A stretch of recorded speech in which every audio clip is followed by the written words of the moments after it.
YTN 라디오 김우성의 생생경제. 애청자 여러분 안녕하십니까, 김우성 PD입니다.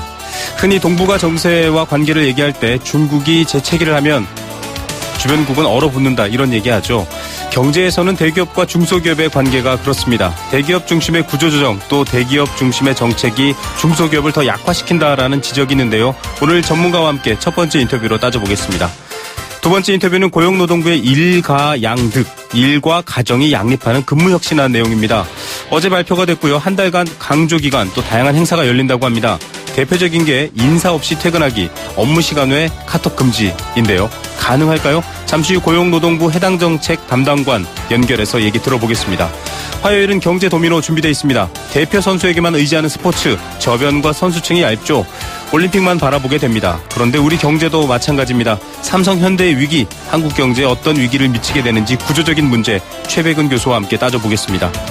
상생이라는 말 저희도 자주 쓰는데요. 대기업과 중소기업, 또 여러 각 경제 주체가 상생할 수 있으면 좋겠습니다.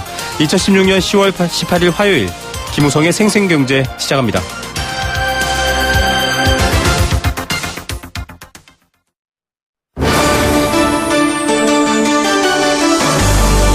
YTN 라디오 김우성의 생생경제.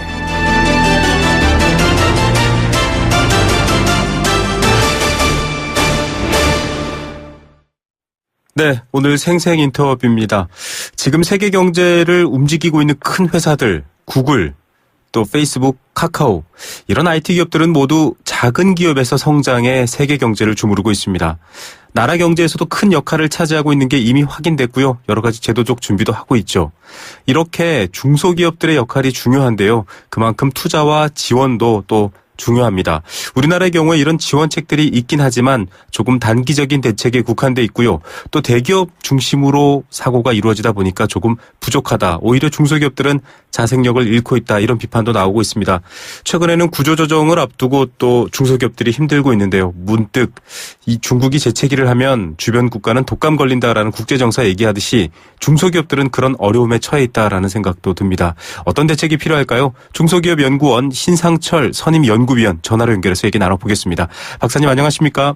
네, 안녕하십니까. 네, 이 정부의 지원책들이 잘 되어 있다, 중기청장이 직접 저희 프로그램 출연해서도 말씀해 주신 적이 있긴 한데, 오히려 이런 지원책의 방향성 때문인지 모르겠지만 중소기업들이 점점 자생력을 잃어가고 있다, 이런 지적도 나오고 있습니다. 한계 기업이 중소기업 중에서 급증하고 있다, 이런 얘기가 나오고 있는데 어떤 상황입니까? 예. 일단은 정부의 지원으로 중소기업의 자생력이 떨어졌다는 지적에는 동의하기 어렵다는 말씀을 먼저 드립니다. 네네. 그리고 이제 제가 분석한 바에 의하면, 중소기업만이 지금 현재, 영업이익이 떨어진다거나 아니면은 이자 보상 비율이 떨어지고 있다, 이런 상황은 아닙니다. 네. 2000년 이후를 보면은 영업이익이 2년 또는 3년 연속적으로 음인기업을 보면은 대중소기업 모두 지속적으로 상승하고 나타나고 있습니다. 네. 그거는 전 세계적인 어떤 경제 환경을 아마 반영하고 있는 걸로 보이는데요. 그리고 말씀드린 대로 우리가 보통 부실 기업 또는 부실 중소기업을 얘기를 할 때 영업이익이 3년 연속 마이너스 기업이다, 또는 이자 보상 비율이 3년 연속 1 미만인 기업이다, 이런 말을 합니다. 네. 그런데 그 비중이 2000년 이후에서 조금 완만하지만 높아지고 있는 상황입니다. 예. 사실 네. 예. 대기업도 사실은 이 한계 기업에 해당하는 기업들이 굉장히 많고요. 또 지금 한때 한국 경제를 이끌었던 조선, 철강 이런 쪽도 위기가 굉장히 심각해지고 있다라는 지적 때문에 중소기업도 마찬가지라고 하는데, 특별히 좀 중소기업에 있어서의 더 심각한 부분들, 이런 부분들이 있습니까? 왜냐하면 상대적으로 또 대기업에 비해서는 어려운 점이 있으니까요. 예, 제가 분석한 거는 법인 기업들입니다. 외부 감사를 받는 법인 기업들이고요. 이런 기업들을 기준으로 해서 봤을 때 한계 기업, 아까 말씀드린 3년 연속 이자 보상 비율이 1인 미만 기업들, 네. 이런 기업들이 한 18% 정도 수준으로 나타나고 있습니다. 네. 그 중에 업종별로 좀 어려운 업종이 어디냐 그러면은 일단 통계치로 나타난 걸 보면 예술, 스포츠, 여가 관련 서비스업이 가장 많고요. 네. 그다음에 사업시설 관리, 사업지원 서비스업, 그다음으로 이제 부동산 및 이제 임대업으로 나타나고 있습니다. 이제 그리고 이제 한계기업 비율이 이제 낮은 업종을 보면은 이제 보건, 사회복지 서비스업이 있고요. 네네. 그다음에 이제 2위가 어떻게 보면 제조업이 있습니다. 네. 그리고 도소매업. 근데 이제 보면은 이제 개수, 사업체 수를 보면은 제조업이 한계기업 비중이 이제 한 1,100개를 넘어가고 있습니다. 네네. 그런데 그건 이제 제조업 기업 수가 많기 때문에 그런 거고, 네. 업종별로 가장 많은 비중을 차지하는 데는 아까 말씀드린 대로 그런 서비스. 업종들이고요. 네. 제조업은 한계기업이 한 10%를 조금 상회하는 수준입니다. 예.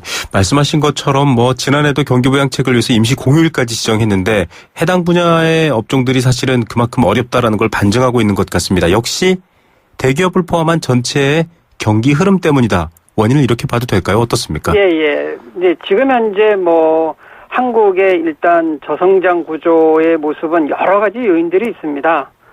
뭐 세계 경제의 침체, 또 뭐 우리 경제를 많은 그 비중이 높아진 중국 경제의 성장 둔화, 그리고 또 뭐 우리나라 전체의 어떤 그 생산 가능 인구, 소위 말해서 인구 구조의 변화, 그리고 또 단기적으로는 이제 뭐 그 소득 구조가 불안정해서 내수가 상당히 안 좋은 상황, 뭐 또 가계 부채가 또 점점 커지고 있고요. 이런 뭐 어떻게 보면 한두 가지 이유가 아니라 여러 가지 경제 내외적으로 좀 많은 큰 요인들이 있는 것 같습니다. 네.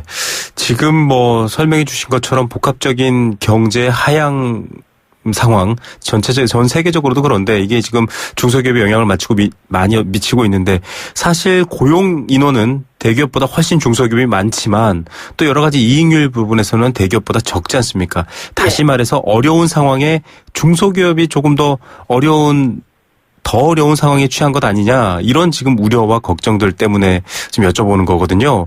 좀 정책 방향도 사실은 좀 대기업 우선으로 되어 있지 않느냐. 중소기업 정책마저도 뭐 상생이라든지 이런 대기업 동반 성장에 포커스가 있는 것 아니냐 이런 얘기가 있던데 어떻게 보십니까? 그러니까 중소기업 지원 정책은 사실은 뭐 저희 나라만 있는 건 아니고요. 전 세계적으로 중소기업은 특별한 대상입니다. 네. 기업이 또 선진국화 되면 될수록 대기업의 역할은 줄어들고 특히 고용 부분은 중소기업만이 이제 고용을 창출할 수 있는 실질적 고용을 창출할 수 있는 이런 구조로 되어 있습니다. 그렇죠. 그래서 실제로 뭐 어떤 특정한 대상을 지원하겠다 이런 의미보다는 중소기업의 활성화 및 경쟁력 자체가 국가의 경쟁력이 되는 기반이 되고 또 기본적인 경제 정책 중 목표 중에 하나라고 볼 수 있습니다. 네네. 그리고 또 저희가 한 30년 동안에 어떻게 보면 대기업 중심적으로 경제 정책이 수립되고 집행된 측면이 있습니다. 네네. 그리고 그 당시에는 그것이 유효했고요. 네. 소위 말하는 그 낙수 효과가 굉장히 크게 작동되어 있는 구조였습니다. 네네. 근데 지금 이제 경제 환경이 변화돼서 실제로 이러한 그런 그 성장 구조 모습이 또 결과로 양극화가 좀 더 커졌다든지 또 뭐 고용이 없는 성장의 문제를 나타내고 이런 문제를 봤을 때 중소기업의 활성화는 아주 앞으로도 중요한 정책 목표라고 할 수 있겠습니다. 예. 그리고 이제 이러한 지속적 중소기업을 어떻게 하면 이제 성장시킬 수 있을까, 어떻게 경쟁력을 갖고 있을 수 있을까라는 것은 어떤 특별한 금융 지원이나 이런 특별 단기적인 지원보다는 네네. 중소기업이 탄생하고 또 성장해서 강화하는 아주 커지는 아까 말씀한 것 같이 조그만 벤처기업에서 구글처럼 커지는 그런 생태계 기반을 강화할 필요가 있다고 보입니다. 네. 이 주영섭 중소기업 청장도 저희 생생경제 출연해서 한 말이 바로 이 생태계를 얘기를 했는데 그러려면 사실은 어떻게 보면 이 대기업과 덩치 큰 기존 대기업과 또 동일선상에 놓고 볼 수 없고 어느 정도 지원을 해야 되는데 그 방향이 변해야 된다 이런 얘기신데요. 앞서 말씀드렸던 스타트업 같은 거라든지 이 직접적으로 대기업의 하청이 아니라 직접적으로 시장에 뛰어드는 중소기업들 지금 사실은 생겨났다가 대기업과 경쟁에서 밀리거나 뺏기거나 어려움을 겪는 경우도 있거든요. 정책적 보완이 좀 부족하다 이런 지적도 있는데 좀 현장에서 느끼는 바입니까? 예, 일단은 저희가 그 어떤 특정한 어떤 뭐 문제라기보다는 일단은 그 금융 구조가 조금은 좀 우리는 이제 담보 위주로 되어 있습니다. 네네. 그래서 그런 구조가 이제 미국 같은 경우는 이제 자본시장 중심, 그러니까 어떤 주식시장 중심이죠. 네. 이제 그런 부분들이 큰 차이가 있습니다. 실제로는. 그래서 어떠한 그 금융 조달이 이제 좀 차이가 있으니까 그런 것을 감안한 금융 지원 시스템을 좀 만들 필요가 있고요. 네. 또 하나는 이제 실제로 어떤 뭐 아까 말씀드린 단기적인 어떤 생존 역량을 지원하기보다는 기업의 경쟁력을 제고하는 큰 틀에서 이런 정책이 좀 짜여질 필요가 있다라고 보입니다. 네. 그리고 네. 중소기업은 생존이 아니라 오히려 경쟁력을 강화할 수 있는, 쉽게 말하면 조금 더 성장할 수 있는 것에 포커스를 둬야 한다, 이 말씀이시군요. 예. 그렇습니다. 네. 이 R&D 쪽 분야에서 그러면 더 중요한 무게 중심이 쏠릴 텐데, 지금 정부가 시행하고 있는 뭐 투자세액 공제, 또 연구개발 부분에 있어서의 공제라든지 이런 세액 관련된, 세금 관련된 혜택도 좀 대기업에 편중돼 있거나 결과적으로는 대기업과 연계되는 부분에만 좀 편중돼 있다. 중소기업 자체로서의 어떤 배려는 좀 부족하다, 이런 목소리도 있던데요. 이건 어떻게 보십니까? 예, 뭐 정부가 차별적으로 했다라고 보여지지는 않고요. 네. 결과적으로 이제 이런 모습을 나타냈다라고 말씀을 드리고 싶습니다. 네네.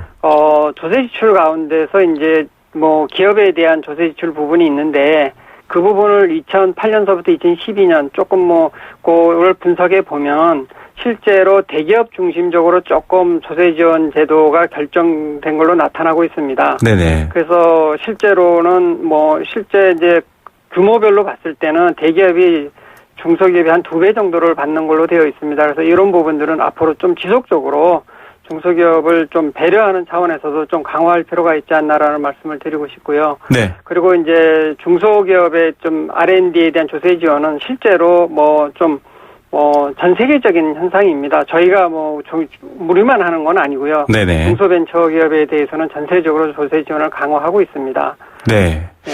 이렇게 새로운 기업들이 처음에는 아주 약하고 미약하고 사람도 적겠지만 쑥쑥 성장할 수 있는 걸 만들어주는 게 앞서 또 박사님이 지적해 주시고 또 관련자분들이 늘 얘기해온 생태계 구성일 텐데요. 해외 사례는 어떻습니까? 이렇게 좀 생태계 구성하는 데 있어서의 좀 지원책이 잘 돼 있나요? 그러니까 제가 해외 생태계까지 다 전반적으로 말씀드리는 건 좀 어렵고요. 네네. R&D 부분에서 말씀을 드리면 네. 미국 일본, 영국 등 최선진국들이 이제 조세 지원제도 일몰제를 폐지하는 추세입니다. 그래서 네. 무슨 말이냐면 이제 저희는 이제 일몰을 주고 일단 기본적인 일몰 시스템입니다. 그러다가 이제 필요하면 이제 연장하는 이런 상황인데요. 네. 저희도 많은 부분들이 R&D 부분에서는 연구화되어 있습니다. 사실은. 네. 그런 걸 좀 더 명확하게 하기 위해서 R&D 부분에 대해서 중소기업 부분에서는 일시적 감면에서 항거하는 방안을 좀 검토해서 좀 강화할 필요가 있다라고 생각을 합니다. 예, 오늘 질문에도 나온 말이지만 결국 성장 또 생태계 이런 것들을 위해서는 좀 장기적인 안목의 지원과 정책이 뒷받침돼야겠다, 이런 말씀이시네요. 예, 그렇습니다. 예, 알겠습니다. 오늘 말씀 여기까지 듣겠습니다. 감사합니다. 예, 감사합니다. 네, 중소기업연구원 신상철 선임연구위원이었습니다.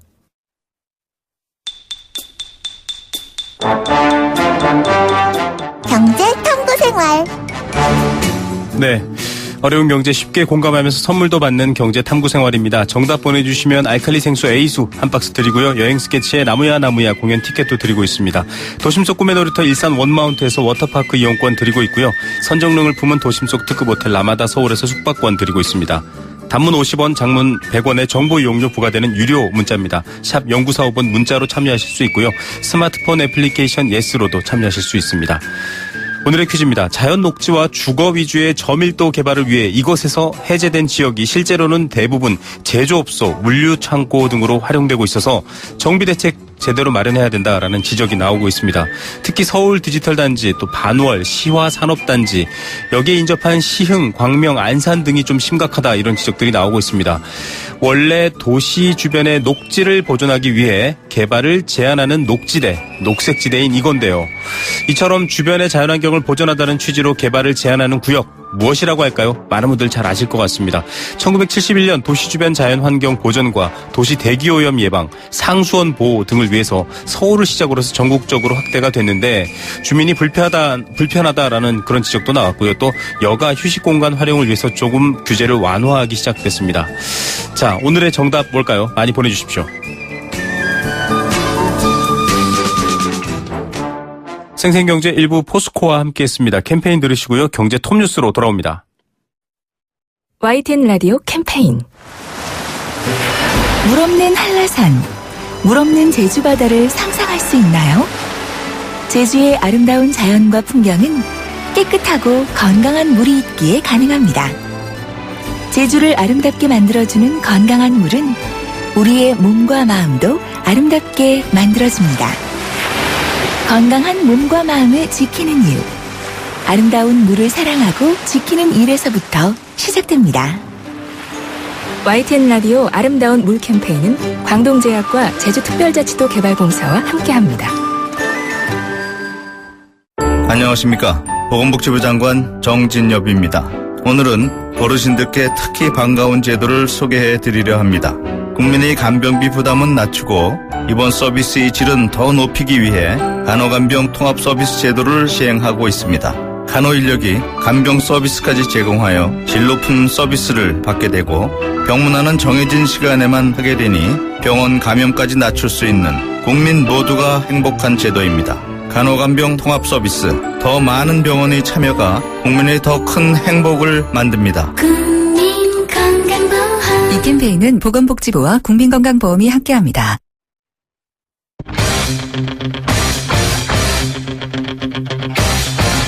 지금 가장 뜨거운 경제 소식. 경제 톱 뉴스. 네, 이 시각 주요 경제 뉴스입니다.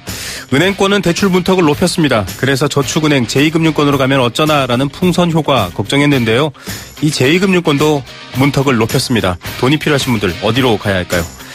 정부가 집값이 급등하고 있는 강남을 중심으로 한 지역들에 대한 대책 마련에 나섰습니다. 과연 그 대책 효과가 있을까요?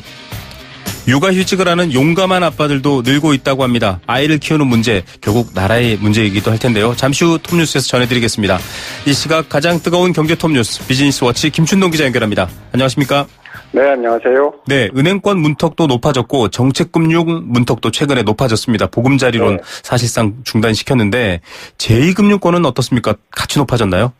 네, 앞으로 더 높아질 것 같습니다. 이 금융당국이 지난 8월 내놓은 가계부채 추가 대책이 시행이 되는데요. 이달 31일부터 농협과 신협, 새마을금고 등 이 상호금융회사로부터 토지나 상가, 오피스텔을 담보로 돈을 빌릴 수 있는 한도가 이 담보가치 대비 최대 15포인트 정도 줄어듭니다. 또 이 상호금융권 주택담보대출에 대해서도 이 맞춤형 여신신사 가이드라인을 적용하는 방안이 연내 좀 나오고요. 기존엔 담보만 있으면 됐는데 이제 소득심사도 좀 깐깐해지는 겁니다. 저축은행들 역시 대출심사 때 이 상환 능력을 꼼꼼하게 보는 총부채 원리금 상환 비율 DSR 제도가 연말에 좀 도입이 될 것 같습니다. 예, 제2금융권도 이제 DSR이 도입되는군요. 이 정책성 주택 대출 상품 또 집단 대출 등에도 계속 이렇게 규제가 높아지고 있지 않습니까? 네, 어제 이제 보금자리론 대출 자격을 강화한다는 소식이 좀 많이 나왔고요. 이제 적격 대출 공급도 좀 사실상 중단하면서 이 정책성 상품 위주로 좀 가계대출 문턱이 높아지고 있는데 은행권에서는 이 아파트 집단 대출에 좀 제동을 걸고 있습니다. 한국토지주택공사가 수도권과 부산에 분양할 예정인 6개 단지 5,528가구의 집단 대출이 중단되는 것을 비롯해서 이 공공분양이 좀 된서리를 맞고 있습니다. 금융위는 은행권의 가계대출 증가 속도를 좀 조절할 것을 주문하고 나섰는데요. 앞으로 당분간 은행권이든 이금융권이든 대출이 좀 더 어려워질 것으로 좀 그렇게 좀 예상이 되고 있습니다. 네, 가계부채 도무지 브레이크가 잡히지 않으니까 이렇게까지 나선 건데 네. 또 진짜 돈이 필요한 분들은 어떨지 걱정입니다. 이렇게 집값도 급등하고 있고 부동산이 과열되고 있는 양상 때문에 지금 정부가 대책 마련에 나섰는데요. 강남권 네. 어떻습니까? 반응하고 있나요? 예, 가장 먼저 반응하고 있는데요. 이 정부가 투기과열지구 지정을 비롯해서 이 투기 근절 대책 좀 마련에 나서면서 올해 집값이 가장 많이 오른 강남과 서초, 송파, 강동 등 이 강남권 재건축 단지에서 매수 문의와 좀 거래가 좀 뚝 끊긴 있다고 합니다. 수천만 원씩 가격을 낮춘 급매물도 나오고 있다고 하는데 네. 뭐 이번 주 들어서 뭐 가격이 500만 원에서 1000만 원 정도 싼 매물이 좀 나오고 있고요. 일부 단지에서는 호가가 급락하면서 이 급매물도 나오고 있다고 합니다. 다만 이 호가는 떨어지고 있는데 뭐 거래는 뭐 여전히 이루어지지 않고 있어서 아직은 이 관망세를 유지하고 있는 것으로 좀 풀이가 되고 있습니다. 예, 큰 금액이 왔다 갔다 하는데 실제 거래는 없는 상황 조금 의심스러운데요. 이 재건축 단지 아파트 당분간 좀 조정 국면이 이어져야겠네요. 네, 맞습니다. 뭐 전문가들은 이 정부가 구체적인 대책을 내놓기 전까지 매수자들의 관망 장세가 이어질 것으로 좀 보고 있습니다. 뭐 가격 약세도 좀 불가피할 것으로 보고 있는데 이 가격이 단기간이 크게 오르면서 매수자들도 좀 부담스러워한 시점이었는데 이 정부가 대책 마련에 나서면서 조정 국면을 좀 막고 있는 것으로 보입니다. 뭐 결국에는 조만간 발표될 것으로 보이는 이 정부의 추가 투기 대책의 내용과 강도에 따라서 이 조정 국면이 길어질지 아니면 다시 좀 상승세를 이어갈지가 좀 결정될 것으로 보입니다. 예. 자, 서울 아파트의 매매가 대비 전세가 비율이 80%가 넘는 단지가 무려 30%. 이 과거에도 계속 오르고 있었는데 꽤 많은 규모네요. 네, 맞습니다. 이 부동산 전문 리서치 업체인 리얼투데이의 자료를 보니까요. 지난 8월 한 달간 국토교통부에 신고된 실거래 아파트 전세 건수가 총 3,713건이었는데 이 중 이 아파트 전세가율, 그러니까 좀 매매 가격 대비 전세 가격 비율이 80% 이상으로 실거래된 전세가 31%로 집계가 됐습니다. 서울 25개 자치구 중에서 전세가율이 80% 이상으로 거래된 전세가 이 가장 많은 구는 성북구였는데 성북구는 전세가율이 90% 넘게 거래된 건수도 가장 많았습니다. 성북구에서는 집값과 전세값 차이가 거의 나지 않는다. 뭐 이렇게 보시면 될 것 같습니다. 예, 이런 상황 때문에 또 집값을 사려는 실수요층도 늘고 있을 것 같은데 실제로 매매하시는 분들이 많이 느나요, 성북구는? 네, 맞습니다. 그 서울 아파트 매매 거래 건수가 올해 1월에 총 6,511건에서 8월에는 11,802건으로 82%가 늘었다고 하는데요. 성북구는 같은 기간에 120%나 늘면서 송파구와 성동구 다음으로 많이 늘었습니다. 기존 아파트는 물론 청약 열기도 좀 뜨겁다고 하는데 8월 한 아파트의 청약 경쟁률이 21대1을 기록을 하면서 뭐 당시에 강북권 최고 경쟁률을 기록하기도 했고요. 뭐 최근에 이 석관 장위 지역 재개발, GTX 또 청량리 역세권 개발 등으로 이 성북구에서 이 부동산에 대한 관심이 좀 높아지고 있는 것으로 좀 풀이가 되고 있습니다. 예, 저희가 부동산 관련해서는 또 목요일에 여러분께 심층적으로 전해드려보겠습니다. 육아휴직을 하는 용감한 아빠가 늘고 있다. 왜 용감한지 잘 모르겠네요. 어떤 내용입니까? 네, 고용노동부에 따르면 지난 9월 말 기준으로 남성 육아휴직자가 5,398명으로 전년 동기 대비 53% 넘게 늘어난 것으로 나타났습니다. 전체 육아휴직자 중에서 남성의 비율도 7.9%를 넘어섰는데 전년 동기와 비교하면 2.3%포인트나 오른 겁니다. 기업 규모별로 보니까 30인 이상 100인 미만 기업에서 남성 육아휴직자가 61% 넘게 늘면서 증가세가 가장 컸고요. 100인 이상 300인 미만 기업도 56%로 그 뒤를 이었습니다. 10인 미만 사업장 역시 42%가 늘면서 중소사업장에서도 남성 육아휴직이 좀 꾸준히 확산되고 있는 추세를 보였는데 지역별로는 수도권에 70%가 집중이 돼 있었는데요. 뭐 아주 전체적인 수준에서 보면 남성 육아휴직자가 많지는 않은데 그래도 조금씩 좀 늘고 있는 것으로 그렇게 좀 풀이가 되고 있습니다. 예, 좀 바뀐 추세인 것 같기도 한데 아빠의 달이라는 게 있네요. 이런 이용자 수도 크게 늘었다고요? 네, 그 아빠의 달은 같은 자녀에 대해서 부모가 이 순차적으로 육아휴직을 쓸 때 이 두 번째 사용자 첫 3개월 육아휴직 급여를 최대 150만 원 한도에서 뭐 통상 임금의 100%를 지원하는 제도를 말하는데요. 네. 지난달 아빠의 달 이용자가 1,878명으로 전년 동기 대비 94%나 늘었고 이 중에서 남성의 비율이 89%에 달했습니다. 아빠의 달 사용이 늘어난 건 그 지원 기간을 1개월에서 3개월로 좀 확대했기 때문에 좀 풀이가 되고 있습니다. 내년 하반기부터는 이 둘째 자녀를 대상으로 아빠의 달을 이용하면 첫 3개월의 육아휴직 급여 상한액을 200만 원으로 높일 계획이어서 이용자가 좀 더 늘어날 것으로 보입니다. 네. 자, 이 알뜰폰 쓰시는 분들 많습니다. 좀 경제적인 이유 때문에도 그렇고요. 여러 가지 좀 다양성 때문에도 그런데 피해도 꽤 많이 늘고 있다 이런 소식이 있네요.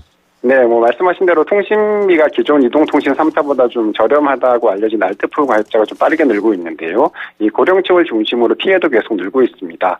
2013년부터 올해까지 한국소비자원에 접수된 알뜰폰 그 피해 구제 신청 건수를 보니까 680여 건에 달했는데 60대 이상 고령 소비자의 피해가 절반 가까이 차지했다고 합니다. 네. 피해 유형별로 보니까 그 단말기를 무료로 준다고 해놓고서는 약속을 지키지 않은 경우가 28%로 가장 많았고요. 알뜰폰이 이동통신 3사의 서비스 케이스와 똑같다 이렇게 설명한 사례들이 그 뒤를 이었습니다. 예, 주변에 부모님들 또 어르신들 이 알뜰폰 쓰신다고 하면 좀 조심하시라고 다시 한번 얘기해 주셔야 될 것 같습니다. 네. 오늘 톱뉴스 어떤 거 고르시겠습니까? 네, 그 가계대출 시설을 꼽고 싶은데요. 그 가계부채 제동을 걸려면 뭐 대출 문턱을 높이는 건 불가피해 보이긴 한데 이 문제는 정부의 정책이 좀 오락가락하다 보니까 실시효 서민층이 좀 피해를 좀 많이 보고 있는 것 같은데요. 네. 정부 정책의 일관성과 예측 가능성을 더 높일 필요가 있을 것 같습니다. 예, 일관성, 예측 가능성 좀 중요한 얘기인 것 같습니다. 오늘 뉴스 감사드립니다. 네, 감사합니다. 네, 비즈니스 워치 김춘동 기자였습니다.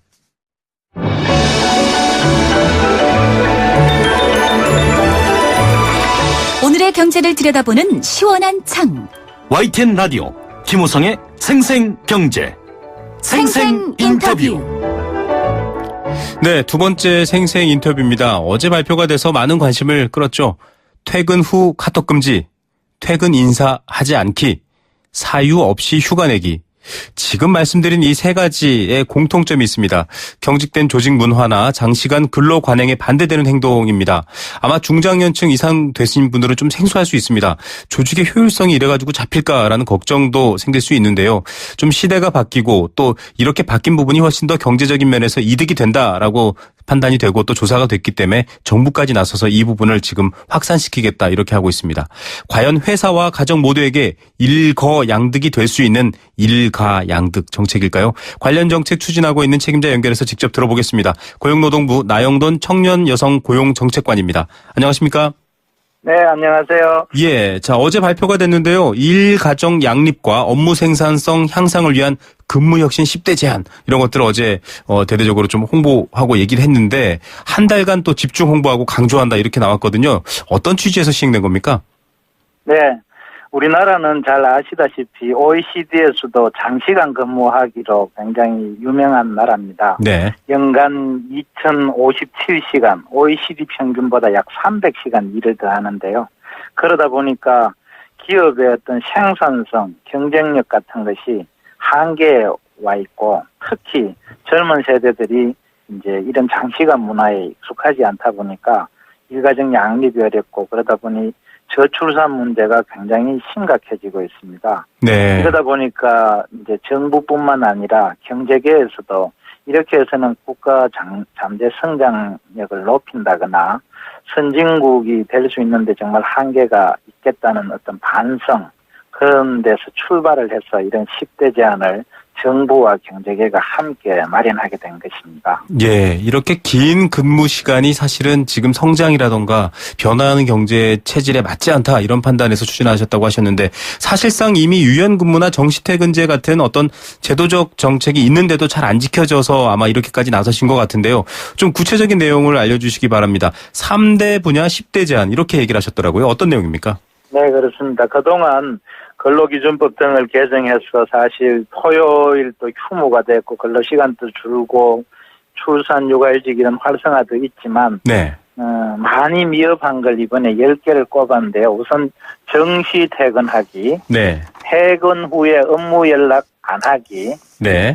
근무 시간 중에는 업무에 집중하기, 똑똑한 회의, 명확한 업무 지시, 네. 유연한 근무, 똑똑한 보고, 건전한 회식, 연가 사용 활성화, 관리자부터 실천하기 이렇게 10가지가 되겠습니다. 예, 구체적인 내용들 들어보면 다 뭐 맞는 얘기인 것 같고요. 말씀하신 것처럼 실천이 더 중요한 문제인데 똑똑한 회의, 똑똑한 보고는 언뜻 들어보면 이게 뭔가 하시는 분들이 있을 것 같아요. 어떤 내용입니까? 예.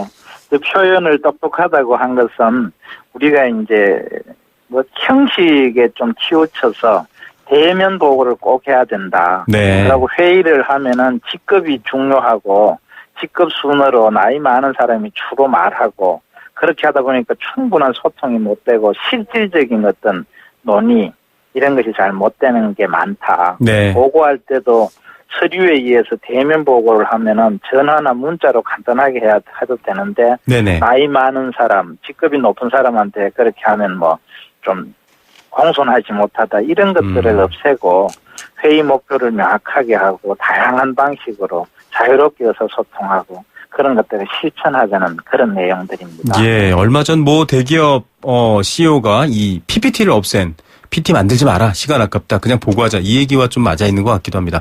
이 예. 취지나 내용은 참 좋은데요. 문제는 이렇게 캠페인하고 정부까지 나서서 외치고 있지만 실제 현장이나 기업에 확산되고 실천될까 이런 의문도 있습니다. 좀 추진 계획도 있으신가요? 예. 구체적으로는 이런 캠페인성의 어떤 한계를 극복하기 위해서는 구체적인 주체들이 필요한데요. 네네. 우리는 기업의 CEO와 인사 담당 임원들로 우선 이제 타겟으로 잡았습니다. 그래서 경제 네. 5단체 중심으로 앞장설 기업을 발굴해서 서약서에 이제 서약을 하고 동참하는 기업을 발굴할 거고요. 네네. 그분들은 이제 인터넷에 본인들이 얼마나 이렇게 이 근무혁신 10대 제한, 정시 퇴근 이런 걸 솔선수범을 하는지 동영상을 이렇게 찍어서 이렇게 올리도록 하고 네. 또 근로자들에 대해서도 노동부에서 일가양득 페이스북 같은 걸 통해서 네네.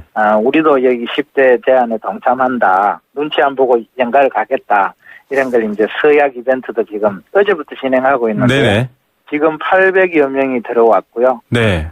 그런 일종의 서약을 통한 캠페인 동참 이런 것도 하고 또 구체적으로는 왜 정시에 퇴근 못하는지 기업에 대한 실태조사를 경제단체와 공동으로 해서 연말에 또 발표도 하고 네. 외국에서는 그럼 어떻게 이제 단시간 근무, 정시 퇴근하면서도 생산성을 높이는지 그런 것을 컨퍼런스도 개최하고 이런 것을 통해서 확산할 생각입니다. 예. 그러면 지금 인터뷰하고 계신 고용노동부 나영돈 정책관님께서도 서명을 하셨나요? 그렇습니다. 저는 6월부터 네. 제가 제일 하기 힘든 내용 중에 하나가 퇴근 후에 업무 연락 안 하기인데요. 네네. 그것을 6월 1일부터 직원들하고 약속을 하고 요즘 열심히 실천하고 있습니다. 예. 이거 혹시 지키지 않거나 또 CEO가 이렇게 서명하고 동영상도 찍어놓고 실제로는 밤 11시에 막 카톡 보내서 내일 보고서 어떻게 되나 이럴 수도 있지 않습니까? 그럴 경우에는 뭐 페널티나 불이익도 있나요? 어떻습니까? 뭐 이게 어차피 제안이고 이제 동참하는 거니까 개별 10가지 10가지 항목에 대해서 그렇게 하기는 사실상 좀 어려울 거고요. 강제성은 없군요. 다만 저희들이 이제 이런 거에 동참하지 않는 기업 네. 혹은 해놓고 안 되는 기업들 중에는 다른 지표들을 보면 확인이 가능합니다. 예를 네. 들면은 임신 근로자에 대해서는 뭐 오후 4시에 퇴근할 수 있도록 2시간 단축 근무를 허용하도록 법에서 정하고 있는데 네네. 그런 것이 지난 몇 년간 0명인 기업, 육아휴직이 아주 없는 기업, 네네. 여성 고용률이 특히 낮은 기업 이런 것을 한 1000개 기업을 저희들이 선정을 했고요. 네네. 그런 기업에 대해서는 별도로 상공회의소와 중소기업 중앙회하고 공동으로 이렇게 컨설팅도 해주는 그런 대책을 마련했습니다. 일단 유도책을 뭐 마련해서 좀 확산되도록 하겠다라는 취지인 것 같습니다. 뭐 강제하기보다는요. 자, 문제는 뭐 마지막으로 좀 짧게 한마디만 여쭤보겠습니다. 사실상 이 중소기업들 또 소기업들 자영업과 관련된 분들이나 여성 청년들 지금 뭐 사례를 드셨지만 상대적으로 경제계에서 약자인 분들은 사실상 좀 여유가 안 되지 않습니까? 이게 하면 좋지만 안 된다 이런 상황이 있을 텐데 그 관심과 정책이 그 부분까지 좀 미칠 수 있을까요? 어떻습니까? 예, 매우 중요한 이야기입니다. 지금 일가정 양립 이런 것이 대기업 공공기관 중심이고 오히려 위화감을 중소기업에 준다는 이런 의견도 있습니다. 그렇지만 중소기업이야말로 지금 인력난이 심하고 유능한 인재들이 잘 안 오기 때문에 이런 것을 도입하면은 훨씬 큰 기업보다 더 큰 이익이 있을 수 있다. 특히 중소기업의 경우에는 CEO나 중간 간부 한두 명이 결단을 하면은 조직 분위기가 좀 이래 쉽게 바뀌는 경우가 있기 때문에 네네. 이런 중소기업을 대상으로 적극적으로 캠페인을 하고 특히 다양한 지원 제도를 통해서 일가정 양립 제도를 도입하면은 정부에서 재정 지원도 하도록 그렇게 해나갈 계획입니다. 중소기업 같은 경우에는 좀 제가 표현은 약간 속어로 쓰지만 정시 퇴근을 하면은 그런 제도를 정착시키면 좀 지원이나 재정적인 도움도 줄 수 있다 이런 얘기가 있군요. 예, 특히 단축 근무, 임신기나 육아기 이렇게 단축 근무를 지원하고 하면은 근로자에 대한 임금 보전을 한다거나 네네. 인사 담당 직원들이 이제 또 일거리도 늘어나니까 거기에 대해서 간접 노무비 같은 것을 지원하는 제도가 있습니다. 예, 좀 더 많이 알리고 또 실제로 정착됐으면 좋겠습니다. 오늘 말씀 여기까지 듣겠습니다. 감사합니다. 네, 감사합니다. 네, 고용노동부 나영돈 청년 여성 고용 정책관이었습니다. 세계 경제가 내 주머니 속으로 경제 도미노. 네, 경제 도미노 시간입니다. 여러 가지 경제 상황들 들여다보면 이게 도대체 우리 경제에는 또 내 삶에는 어떤 영향을 줄까 궁금할 텐데요. 속 시원하게 그 궁금증 풀어주시는 분이죠. 경제 도미노, 오늘도 건국대 경제학과 최백은 교수와 얘기 나눠보겠습니다. 교수님 안녕하십니까? 네, 안녕하세요. 사실 지금 갤럭시 노트 7이 단종이 됐습니다. 시장에서 이제 아예 물러났고 또 현대차 같은 경우도 여러 가지 이 리콜 문제뿐만 아니라 파업 문제 같은 것들이 지금 대두가 되면서 이 빅2가 흔들리니까 한국 경제도 흔들린다 이런 얘기가 나오고 있는데요. 의존이 너무 심해서 그런 거다라는 비판이 있거든요. 교수님께서 이 업종이라든지 혹은 대기업 중심의 지금 구조 어떻게 보고 계십니까? 네, 맞습니다. 그 의존도가 어느 정도 높은가는 그 한 가지 수치만 보여주면 대충 알 수 있는데요. 네. 삼성그룹이 우리나라 GDP에서 차지하는 매출액 비중이 적을 때 한 25, 많을 때 한 27% 차지합니다. 네. 삼성의 수출액이 그러니까 한국 전체 수출액이 한 25% 차지하고요. 네네. 그러니까 한 나라 경제가 삼성이 어느 정도 한 기업이 어느 정도 의존하는 걸 한 4분의 1 이상을 이렇게 의존하고 있으뇨. 네네. 이게 어떻게 보면 정상이 아니죠. 그 다음에 이제 국제 비교로 보더라도 보게 되면요. 네. 1년 전에 IMF하고 블룸버그가 이제 그 특정 국가의 대표 기업이요. 네. 대표 기업의 매출액이 해당 국가의 GDP에서 차지하는 비중을 이제 비교한 적이 있었는데요. 네. 한국은 한 14% 정도 됐습니다. 네네. 근데 그러니까 삼성전자가 차지하는 비중이죠. GDP의 14%. 예. 예, 매출액이요. 네. 근데 이제 일본만 하더라도 도요타 같은 경우가 한 5.4% 정도예요. 네. 그다음에 독일 같은 경우도 폭스바겐이 한 7%가 조금 안 됩니다. 6.97%가 되고요. 네. 그러니까 우리보다도 그러니까는 한 2분의 1이라든가 한 3분의 1 이런 수준뿐이 안 된다는 얘기죠. 예. 그런 점에서 이제 우리나라가 굉장히 이제 그러니까 집중도가 높다고 얘기할 수 있겠고요. 네. 상대적으로 이제 그다음에 또 이제 우리가 흔히 보게 되면 최근에 이제 그 구조조정하는 업종을 조선철강 석유화학 얘기하고 있잖아요. 네. 여기다가 이제 자동차 전자를 합하게 되면 이제 5대 주력 산업입니다. 주력 산업이요. 네. 근데 이 산업들이 다 보면은 대기업들이 하고 있는 거잖아요. 네네. 10대 주력 품목도 마찬가지고요. 그런 점에서 우리나라 이제 대기업이 사실상 한국 경제를 좌지우지하고 있다고도 이제 해도 과언이 아닐 정도입니다. 예, 물론 대표 선수들이고 그간의 한국 경제를 이끌어온 건 맞지만 이게 지금 흔들리기 시작하면 너무 쉽게 무너지는 부분인데요. 그 고용 부분은 어떻습니까? 사실 이 앞서 말씀드린 부분 수치 아시는 분들이 듣고 놀라셨을 겁니다. 매출액이 GDP의 14%를 차지하는 삼성인데 사실은 그만큼의 고용이 있느냐라는 부분도 항상 비판 지점이긴 한데요.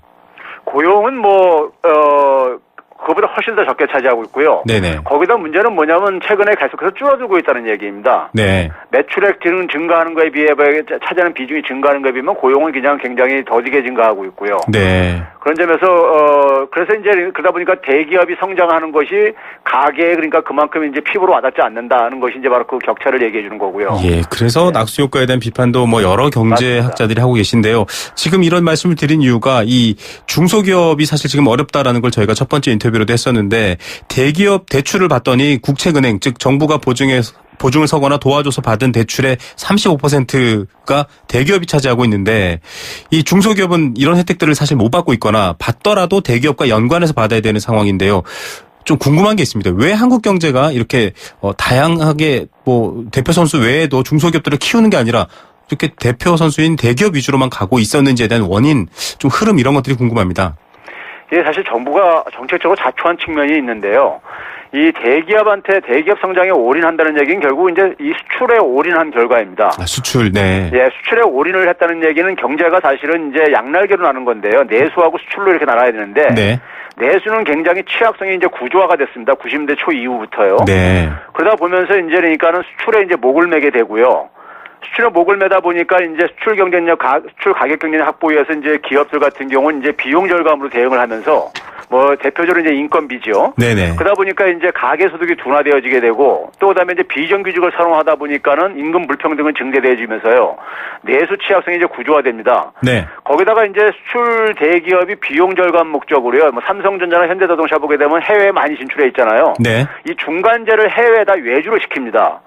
그러니까 이제 국내 하청 중소기업이 수요가 감소할 게 일거리가 줄어들잖아요. 네. 그러니까 이제 단가 하락 압박 요인을 받고 가불관계가 형성되는 거죠. 네네. 그래서 이제 중소기업 취약성이 이제 구조화되게 됩니다. 네. 거기다가 이제 제조업 관련 서비스, 삼성전자 하게 되면 뭐 술이라든가 이런 거 같은 경우는 이제 하는데 그게 이제 삼성전자 회사가 아닙니다. 이제 유해주를 준 건데. 네. 그건 이제 비정규직 노동력을 통해서 이제 이걸 해결을 하고 있고요. 네네. 그러다 보니까 우리나라 서비스 부분이 또 굉장히 취약해지고요. 네. 그러다 보니까 이제 이런 상황 속에서 이제 정부는 이제 자연히 뭐냐면은 수출에다가 목을 맬 수밖에 없죠. 내수가 약하니까 내수에다가 기대할 수가 없다 보니까 경제 성과를요. 네네. 그러다 보니까 이제 대기업들이 해외로 나가는 걸 좀 막기 위해 가지고 여러 정책적인 지원을 해주는데 그게 이제 뭐 정책 금융 지원 같은 경우라든가 뭐 조세 지원이라든가 이런 것들이 네. 기업 경쟁력 강화 차원 속에서 해준다는 명목에서 했던 거죠. 네. 이렇게 지원하고 유인책을 끌어도 공장은 밖으로 나가고요. 뭐 기업들은 사실상 국적이 없어지고 있는 상황이고 이 지갑은 닫혀 있으니까 더 내수도 어려워지는 상황인데 그렇지만 또 경쟁을 해서 여러 가지로 뭐 말씀하신 것처럼 수출이 잘 되거나 실질적으로 비교 우위에 있다면 뭐 경제뿐만 아니라 여러 면에서 또 좋은 영향이 있을 텐데 현재는 그렇지 못하는 상황이거든요. 걱정되는 바는 삼성이나 현대 같은 지금 대기업 중심의 경제 구조 뭐 역사까지 쭉 간략히 설명해 주셨는데 어려워지게 될 경우 우리 경제 더 심하게 어려워지는 것 아니냐. 이런 우려 있습니다. 이 우려가 할 만한 우려인가요? 어떻게 보십니까? 그건 맞습니다. 우리나라 지금 수출 주도 성장 방식이 이제 글로벌 금융위기 이후에 사실상 파산했어요. 네. 2012년 이후에 이제 수출 증가율이 급락하면서 이제 지난해부터는 마이너스 행진을 계속하고 있는데요. 근데 이제 우리 이제 보게 되면 수출 주도 성장 방식이라는 것이 이제 내수 취약성을 구조화시키기 때문에 지속 불가능한 방식인데 기본적으로요. 네네. 수출 주도 성장 방식의 종언은 대기업 중심 성장 방식의 종언과 동의어입니다. 왜냐하면 네. 수출을 대기업이 우리나라는 주도를 하기 때문에요. 그래서 대기업 매출액 증가율이요.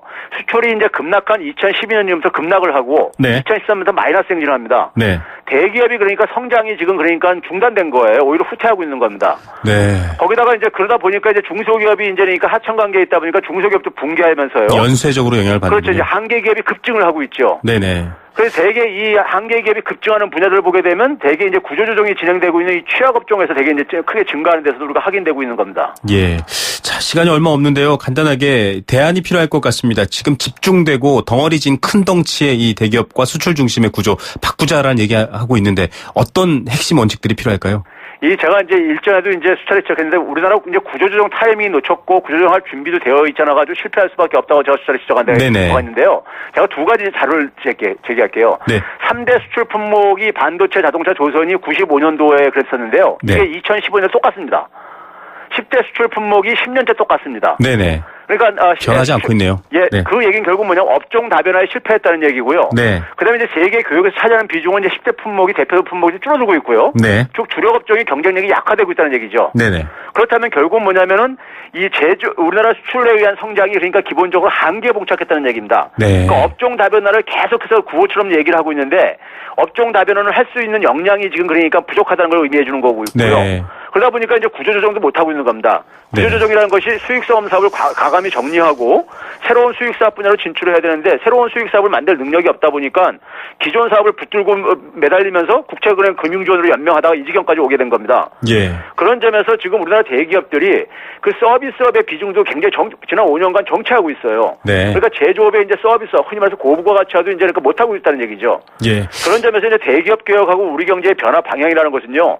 과거에 이제 모방에 의해 가지고 선진국에서 이제 그러니까 이 검증이 된 사업들을 모방에 의해서 추격하는 방식으로 해왔는데 네. 이게 이제 더 이상 불가능한 상황이 됐고요.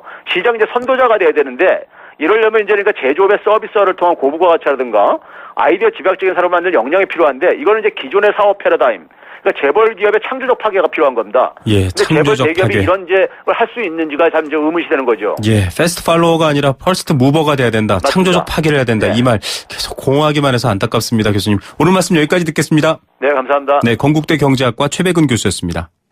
튀김할 땐 행복해표, 볶음할 땐 행복해표, 요리할 땐 꼭 행복해표. 부침할 때 행복해표, 구이에도 행복해표, 행복해표, 해표 식용유. 행복을 요리할 땐 해표 식용유. 카누 아로마.